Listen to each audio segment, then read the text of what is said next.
하나님께서 소년의 때에 그의 머리에 기름을 부었죠. 사무엘상 16장에 보게 되면 선지자 사무엘이 다윗을 만나고 하나님의 말씀대로 그 머리에 기름을 부어서 그를 왕으로 인치십니다.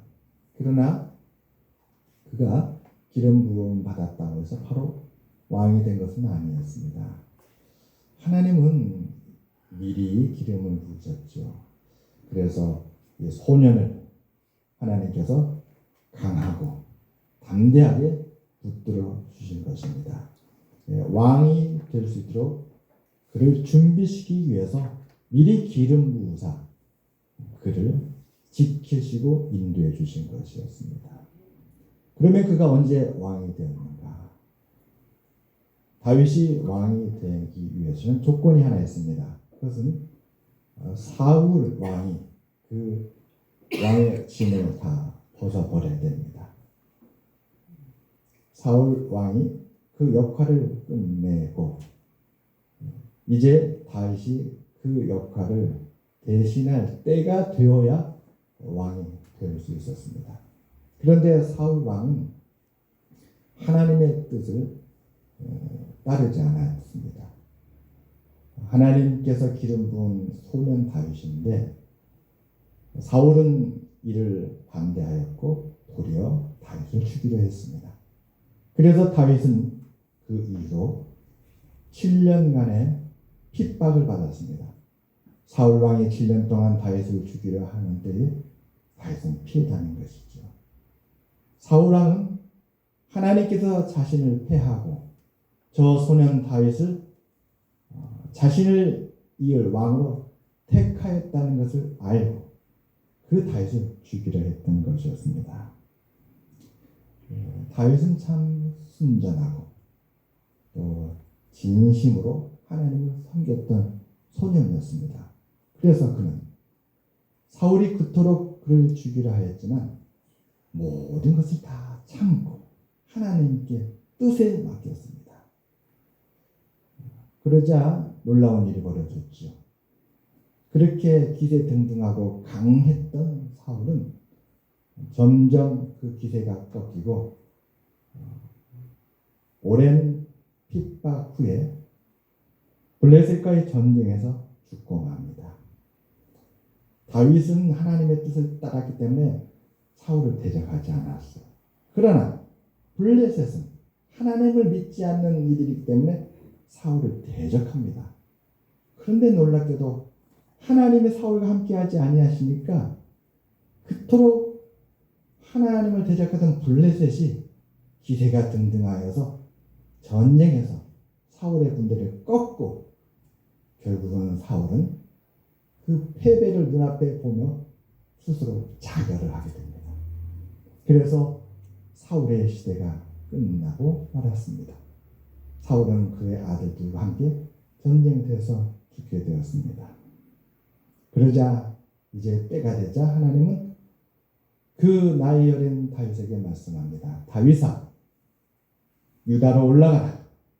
하나님, 유다의 성이 많은데 제가 어느 성으로 올라가야 됩니까? 헤브론으로 올라가라.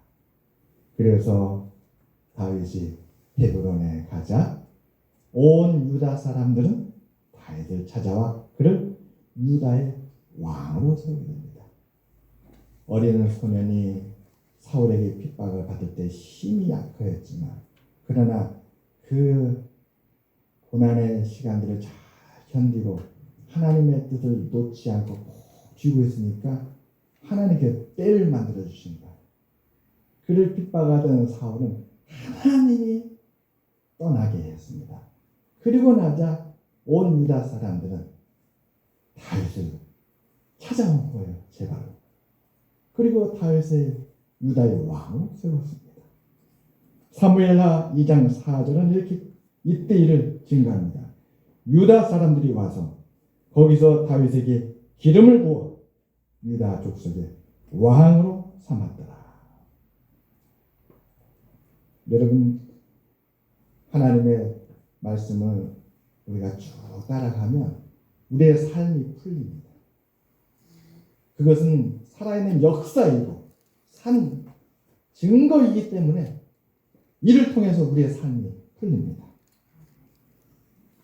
사울의 군사령장이 아브넬이었습니다.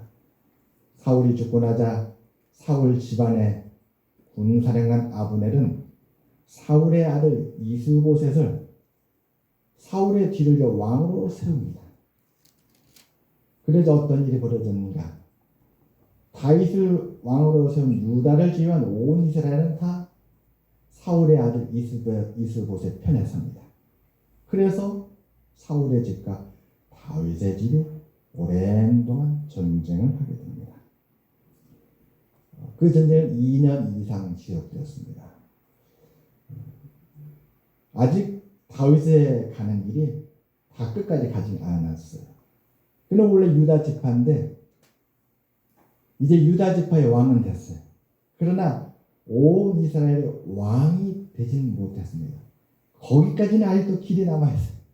아직도 그 길이 다 끝나지 않았습니다. 그런데 다윗은 또 기다립니다. 또 하나님을 경외함으로 하나님을 믿고 의지합니다.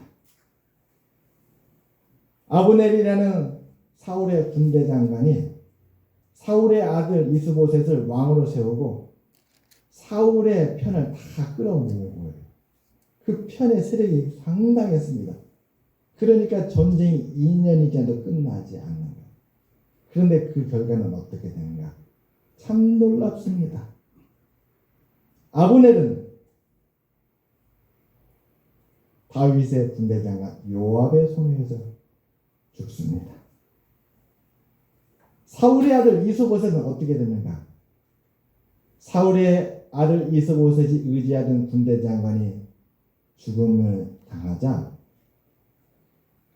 어느 날 이스보셋이 잠을 자고 있는데 이스보셋의 군 지휘관 두 사람, 그 두 사람이 이스보셋을 찾아와서 이스보셋 칼로 찔러 죽입니다. 자기 군 지휘관들, 자기 아래에 있는 군대를 맡긴 지휘관을 손에 대서 이스보셋이 죽었던 것이었습니다. 이건 다윗이 한 것이 아닙니다. 다윗은 하나님을 믿고 의지하고 경외하고 기다렸을 뿐입니다. 다윗은 삶을 이해하기를 하나님이 다스리신다. 하나님이 판단하신다. 하나님이 이끄신다. 아멘. 그렇게 보았습니다. 그랬더니 다윗의 집은 점점점 강해져가고 사울의 집은 점점점 약해져서 마침내 이스보셋마저도 세상을 떠난 것입니다. 오늘 말씀은 그 후에 일어난 일에 대한 증거입니다. 오늘 말씀은 그 후에 일어난 일입니다. 이렇게 이스보셋이 떠나고 나자 어떤 일이 벌어졌는가? 우리 한번 같이 보겠습니다. 오늘 본문 1절과 2절입니다. 제가 봉독해 드리겠습니다. 온 이스라엘이 헤브론에 모여 다윗을 보고 이르되 우리는 왕에 가까운 혈족이니이다. 전에 곧 사울이 왕이 되었을 때에도 이스라엘을 거느리고 출입하게 한 자가 왕이시었고 왕의 하나님 여호와께서도 왕에게 말씀하시기를 내가 내 백성 이스라엘의 목자가 되며 내 백성 이스라엘의 주권자가 되리라 하셨나이다 하니라. 이에 이스라엘의 모든 장로가 헤브론에 있는 왕에게로 나아가니 헤브론에서 다윗이 그들과 여호와 앞에 언약을 맺음에 그들이 다윗에게 기름을 부어 이스라엘을 왕으로 삼으니 여호와께서 사무엘을 통하여 전하신 말씀대로 되었더라. 이번에는 다윗이 기름을 부음을 받는데 이 기름 부음은 어떤 기름 부음이냐? 이제는 이스라엘의 온 왕으로서 다윗이 이스라엘 전체의 왕으로서 기름을 부음한 것이었습니다. 참 놀랍습니다. 어린 소년 17세 목동이었을 때에 사무엘 선지자가 그의 집에 찾아와서 그 어린 소년에게 기름을 부어서 왕으로 미리 삼았습니다. 기름만 부음 받았지 이 어린 소년에게는 따르는 자가 아무도 없었고 누구도 그를 왕으로 여기지 않았습니다. 그로부터 7년 환란을 겪고 그로부터 또 세월이 지나서 사울 왕이 죽었을 때에 이 다윗은 겨우 작은 한 지파 유다의 왕으로 기름 부음 받으며 세워졌습니다. 그러나 그것이 끝이 아니었습니다. 그로부터 또 2년이 지나고 또 얼마의 시간이 지난 후에 사울의 아들이 세상을 떠나자 이제는 헤브론에 있는 이 다윗에게 장로들이 찾아온 거예요. 이스라엘의 원로들이 다 찾아와서 그를 이제는 온 이스라엘의 왕으로 기름 부어서 세웠던 것이었습니다. 할렐루야. 참 놀랍습니다. 이러한 모든 것에 대해서 오늘 말씀은 한 말씀으로 요약을 해서 우리에게 보여줍니다. 그것이 바로 9절 말씀입니다. 함께 보겠습니다. 만군의 여호와께서 함께 계시니 다윗이 점점 강성하여 가니라. 아멘. 지금까지 다윗의 살아온 그의 행적을 한마디로 요약한 것입니다. 그는 지금까지 점점 강성해져 왔습니다. 반면 하나님의 뜻을 따르지 않아 반대하였던 사울은 점점 약해졌습니다.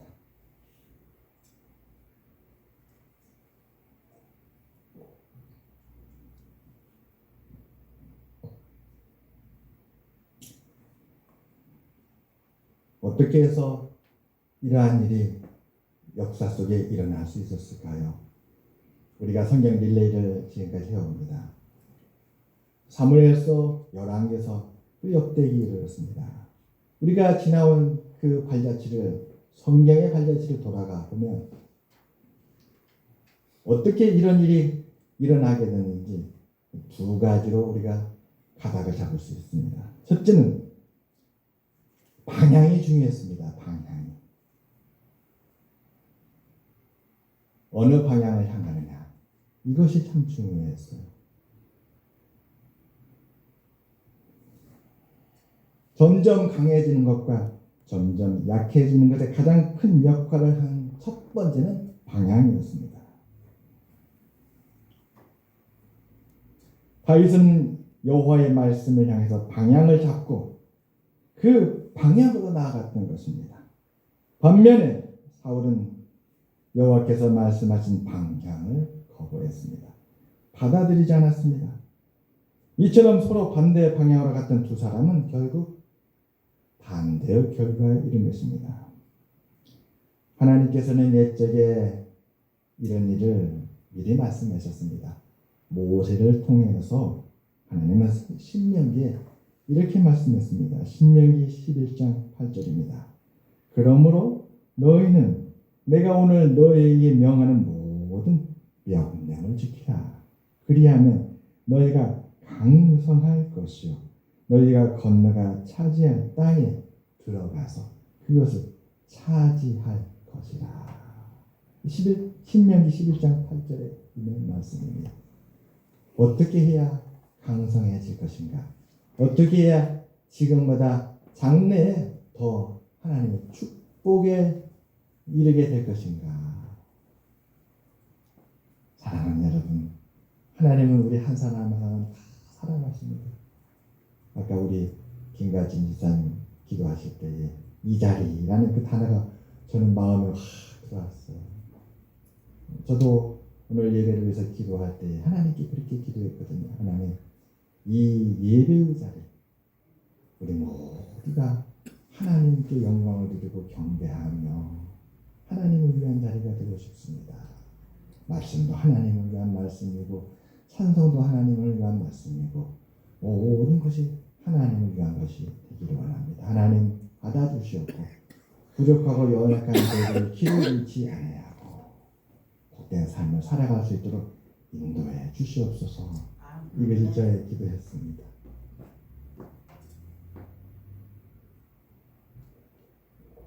하나님은 말씀으로 우리를 비춰주시고 인도하시는 것이지요.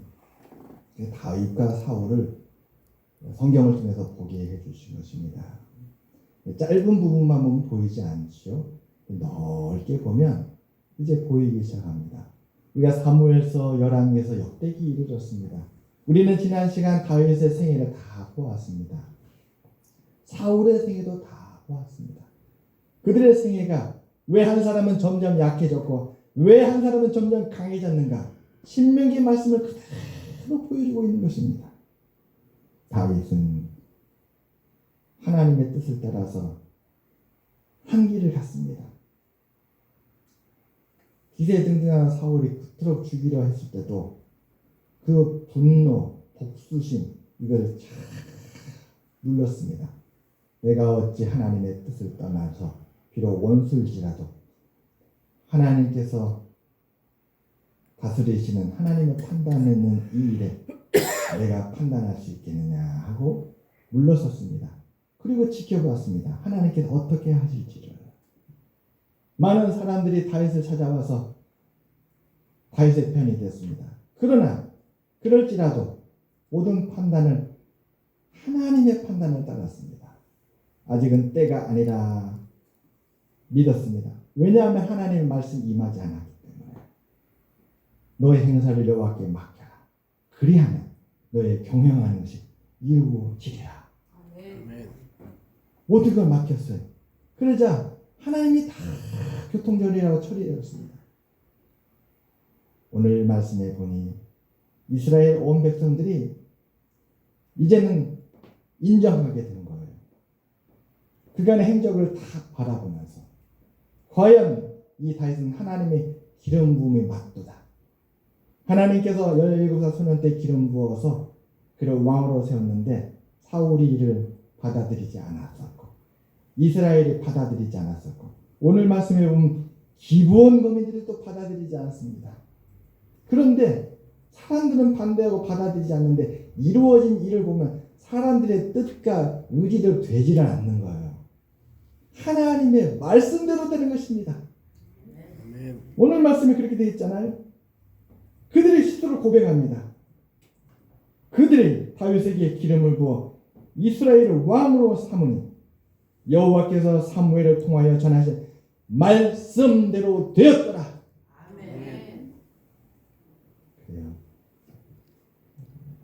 오늘의 삶을 볼 때는 안 되는 것 같아요. 그럴 때 우리가 기도의 자리로 들어갑니다. 그러면 이 답답한 마음을 견디게 됩니다.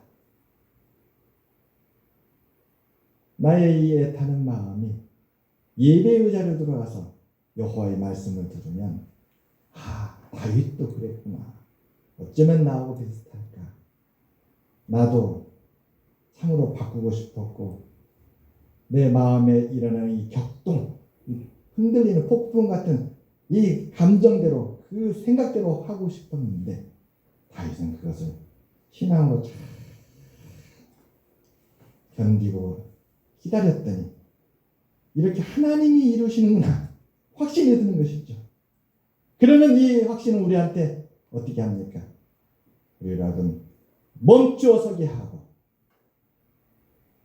우리 앞에 있는 문제를 내가 씨름하는 것이 아니라 하나님께 맡기며 다시금 예배의 저로 돌아가서 하나님 앞에 마음을 다하고 뜻을 다하고 힘을 다하여 경배하는 자리로 돌아갑니다. 그리고 우리 마음속 기쁜 곳에 무엇을 채웁니까? 하나님에 대한 기쁨과 소망을 채우는 것이죠. 우리 마음이 허전합니다. 이 허전한 마음을 하나님의 찬양으로 채우는 거죠. 아까 우리가 찬양 불렀습니다. 그 찬양이 우리 마음에 들어와서 곡조가 되고 기쁨의 대로 솟아나는 것이죠. 또 말씀이 들어옵니다. 그 말씀의 샘물이 되어서 또 솟아납니다. 그럴 때 우리는 영적인 기쁨을 느끼면서 오늘 눈앞에 보고 있는 세상적인 것에 대한 마음을 내려놓고 하나님을 향하게 됩니다. 두 번째 중요한 요소가 있습니다. 그것은 바로 동반자입니다. 강하고 약하고 누구는 점점 강해지고 누구는 점점 약해지는 이 차이, 왜 이렇게 됐을까? 무엇이 이러한 결과를 만들었을까? 여기에서 중요한 역할을 하는 두 번째는 바로 동반자입니다. 돕는 이가 누군가? 돕는 자와 함께 있는가? 함께 돕는 동반자가 매우 중요한 역할을 하였습니다. 다윗이 여호와께서 말씀하신 방향을 향해 가자. 여호와께서는 그 다윗과 함께 하셨던 것입니다. 그러나 하나님은 하나님의 방향과 반대길로 가는 사울과는 함께하지 않았습니다. 여러분, 우리가 창세기에 보게 되면 유명한 사람 나오잖아요. 요셉이 나옵니다. 요셉을 좋아합니다. 제가 2009년에 강화반석기도원에서 사역을 할 때에 기도 목사로 있을 때에 어느 날 서울의 유명한 목사님이 잠시 기도하러 오셨습니다. 어느 날 그분이 며칠 묵으시는 가운데 저한테 이런 얘기를 하다가 예전 서울의 유명한 그 김창희 목사님, 강남에 있는 그 유명한 교회잖아요. 김창희 목사님의 얘기를 저한테 하는 거예요. 그분이 김창희 목사님을 예전에 부목사로 섬겼는데 그때 이야기를 합니다. 김창희 목사님은 지방에서 새로 목사님이 부임을 하면 인사를 시키는데 나이 순으로 인사를 시킨다. 비록 부목사라도 여자 전도사님이 나이가 많으신 할머니면 설 때 부목사님이 여전도사님한테 설 3배를 한대요. 그렇게 장의 유서를 세웠다고 합니다. 근데 그 김창희 목사님은 설교하다 보면 꼭 요셉에게 간답니다. 요셉을 그렇게 사랑하고 좋아했답니다.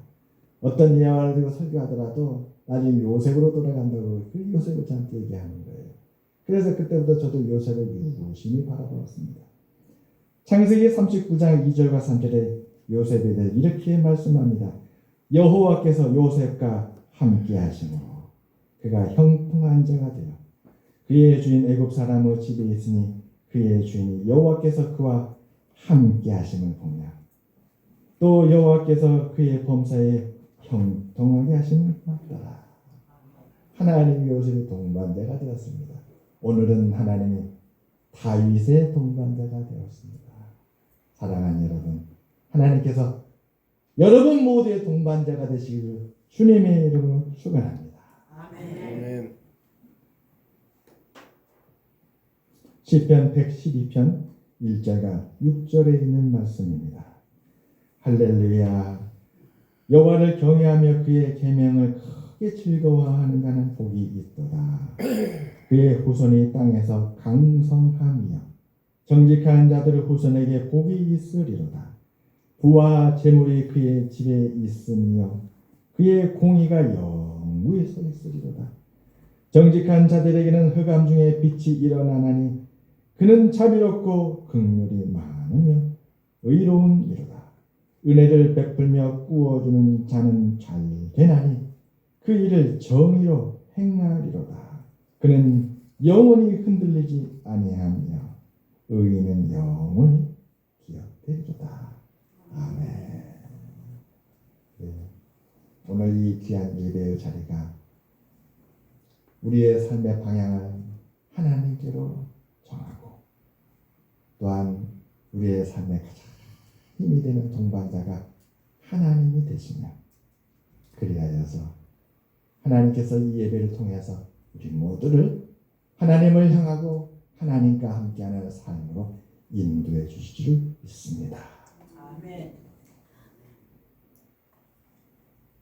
기도하겠습니다. 하나님 아버지, 다윗이 어린 소년일 때에